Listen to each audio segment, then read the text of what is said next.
நாம் இப்போது கற்க இருக்கின்ற பகுதி 26.2 தரப்பட்ட 3 கோட்டுத் துண்டங்கள் ஒரு முக்கோணியின் பக்கங்கள் ஆவதற்கு பூர்த்தி செய்ய வேண்டிய நிபந்தனைகளை இனங்காணல். அதாவது எமக்கு தெரியும் 3 பக்கங்களால் அடைக்கப்பட்ட உருவம்தான் முக்கோணி. அந்த 3 பக்கங்களும் எப்படியும் அமையலாமா அல்லது இவ்வாறுதான் அமைய வேண்டுமா என ஒரு நிபந்தனை இருக்கின்றதா? அந்த நிபந்தனை என்ன என்பதை பற்றி இப்பகுதியில் நாம் தெரிந்து கொள்வோம். இப்பாடத்தை நாம் முழுமையாக சில எளிமையான செயற்பாடுகள் ஊடாகவே நாம் இங்கு நடத்த இருக்கின்றோம். எனவே அந்த செயற்பாடுகளை முடியுமானவரை நீங்களும் இங்கு குறிப்பிடப்பட்டுகின்ற ஆலோசனைப்படி ஆசிரியர்களின் உதவியுடன் அல்லது பெற்றோர்களின் உதவியுடனாவது செய்து பார்த்தால் நல்லது. பாருங்கள் மாணவர்களே, நாம் இப்போது ஸ்ட்ரோ முக்கோணி என்ற ஒரு கணித விளையாட்டில் ஈடுபடுவோம். இதோ ஸ்ட்ரோ என்பது உங்களுக்கு தெரியும், பானக்குழாய் அல்லது குளிர்பானங்களை உறிஞ்சி குடிப்பதற்காக பயன்படுத்தப்படும் குழாய். அவற்றில் வெவ்வேறு நிறங்களுடையதாக இருந்தாலும் சிறப்பாக அமையும். அவற்றின் வெவ்வேறு நீளங்களை சிறியது முதல் பெரியது வரை அதிகமான தொகையில் வெட்டி எடுத்து வைத்துக் கொள்ள வேண்டும். இது வகுப்பில் ஆசிரியரிடம் இருக்கின்றது என வைத்துக் கொள்ளுங்கள். மாணவர்கள் 3 பேராக குழுக்களாக இங்கு விளையாடலாம். அதிகமானோரும் இருக்கலாம் அல்லது வேறு வகையிலும் அமைத்துக் கொள்ளலாம். குழுவின் முதலில் ஒருவர் சென்று ஆசிரியரிடம் ஒரு ஸ்ட்ரோ பட்டையை வாங்கி வர வேண்டும். பின்னர் இரண்டாமவர் ஓடிச் சென்று மேலும் ஒன்றை வாங்கி வந்து இவ்வாறு அதன் முனையுடன் ஒரு முக்கோணி உருவாக்குவதற்காக பொருத்த வேண்டும். மேலும் ஒரு ஸ்ட்ரோ பட்டையை வாங்கி வந்து பொருத்த வேண்டும். அவ்வாறு பொருத்தும் போது 3 நீளங்களையும் முழுமையாக பயன்படுத்தப்பட்ட முக்கோணியாக அமைய வேண்டும். முக்கோணி அமைப்பதற்கு முயற்சி செய்ய வேண்டும். அவ்வாறு செய்யும் போது முக்கோணி அமைந்தால் அது முக்கோணி அமைக்கப்பட்டுள்ளது அந்த குழு, இல்லை என்றால் இல்லை. இவ்வாறு ஒரு குழு பல தடவைகள் செய்ய முடியும். இதோ இங்கு காட்டியவாறு சில குழுக்கள் முதலாவது தடவையோ அல்லது இரண்டாவது தடவையோ அந்த முக்கோணிகளை சரியாக அமைத்திருக்கவும் முடியும். இங்கு சரியான முக்கோணி என்பது அதன் ஸ்ட்ரோ குழாய்களை அதன் முனைகள் பொருந்தத்தக்க வகையில் ஒரு மூடிய முக்கோண வடிவத்தை அமைக்க வேண்டும் என்பதாகும். அப்போது ஆசிரியர் விளைவுகளை இவ்வாறு பதிவு செய்து கொள்வார். இதோ குழு 1 முதலாம் தடவை முக்கோணி அமைக்கவில்லை. அவ்வாறு இரண்டாம் தடவை அவர்கள் மீண்டும் செய்யலாம். அதேபோல் ஒவ்வொருவராக ஓடிச் சென்று ஒவ்வொரு ஸ்ட்ரோ பட்டைகளாக வாங்கி வந்து பொருத்தலாம். இரண்டாம் தடவை அந்த குழுவினருக்கு ஏதோ புரிந்திருக்கலாம், இவ்வாறு நீளங்கள் கிடைத்தால் நல்லம் என்று, அல்லது சரியான நீளங்கள் அவருக்கு கிடைத்திருக்கின்றன. இரண்டாவது தடவை முக்கோணி அமைத்துள்ளார்கள். மூன்றாவது தடவையும் முக்கோணி அமைத்துள்ளார்கள்.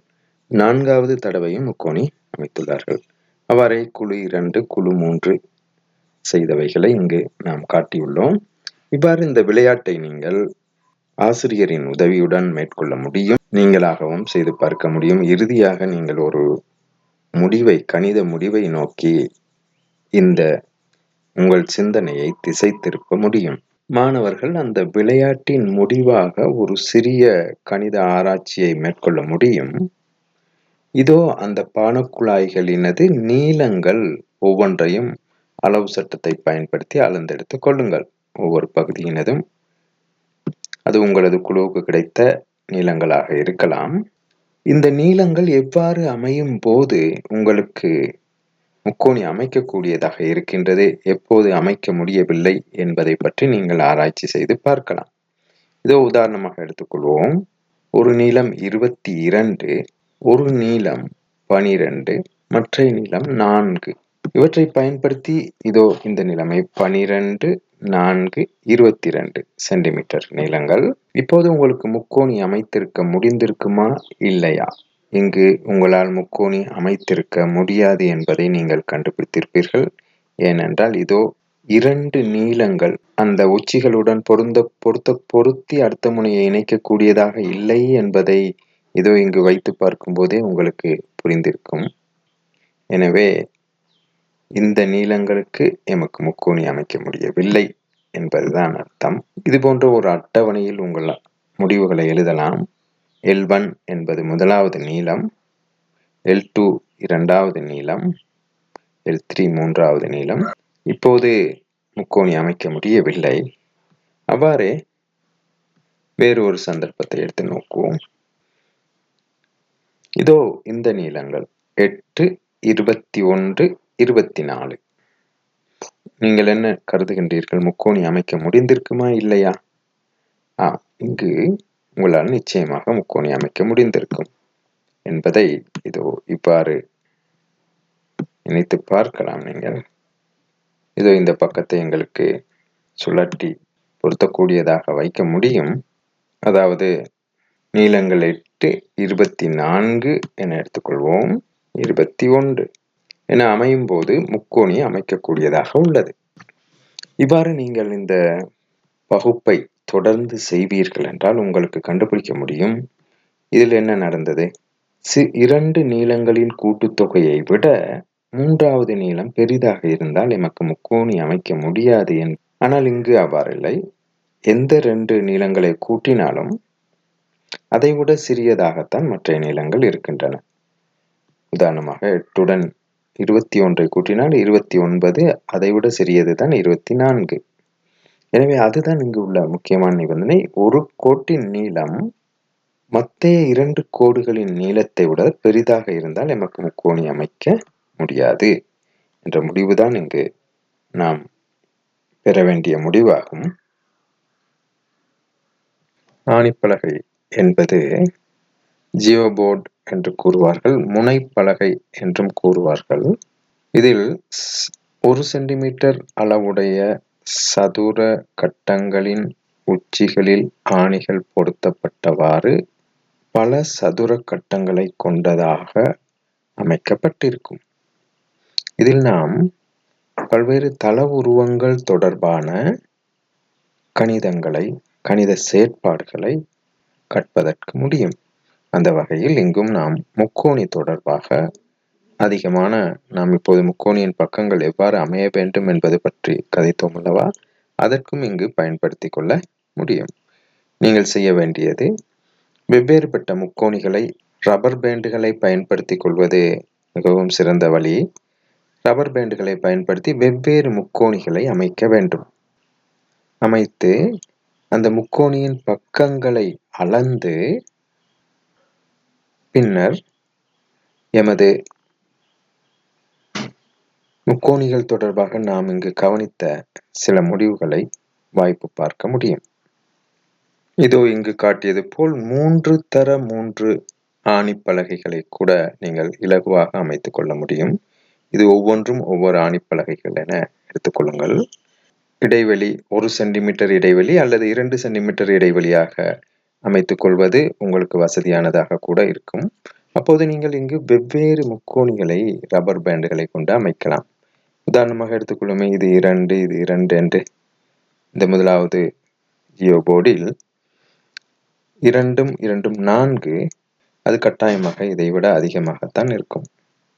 எந்த ஒரு பக்கமும் மற்ற 2 பக்கங்களின் கூட்டுத்தொகையை விட அதிகமாக இருக்காது என்பதை இலகுவாக வாய்ப்பு பார்க்க இந்த ஜியோபோர்டை பயன்படுத்த முடியும். தூரங்களை கட்டாயமாக நீங்கள் ஒன்று அளவிட வேண்டும். ஆணிகளுக்கு இடைப்பட்ட சதுர பக்கங்களின் தூரம் என்றால் 2 என்பதை நீங்கள் அளவிடாதே எடுத்துக்கொள்ளலாம். மற்றைய தூரத்தை அளவிட வேண்டும். சில இடங்களில் உங்களுக்கு பெரிதா சிறிதா என அளவிடாமலே அனுமானிக்கவும் முடியும். இதோ இங்கு காட்டியுள்ளதும் கூட ஒரு வகை ஜியோபோர்டு தான். வட்டப்பாதையில் சம இடைவெளிகளில் ஆணிகள் பொருத்தப்பட்டுள்ளதுடன் மையத்திலும் பொருத்தப்பட்டுள்ளது. இதனை கொண்டும் நாம் பல்வேறு அளவீட்டிலுள்ள முக்கோணிகளை அமைக்க முடியும்.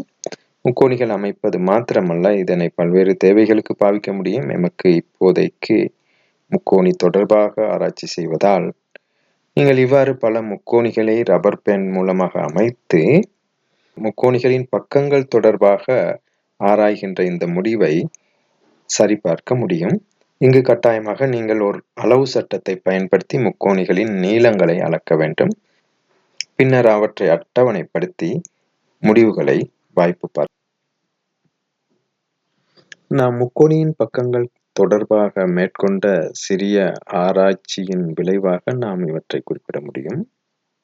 எப்போது முக்கோணி அமைக்கலாம் 3 பக்கங்கள் இருந்தால் என்பது இந்த முடிவாகும்.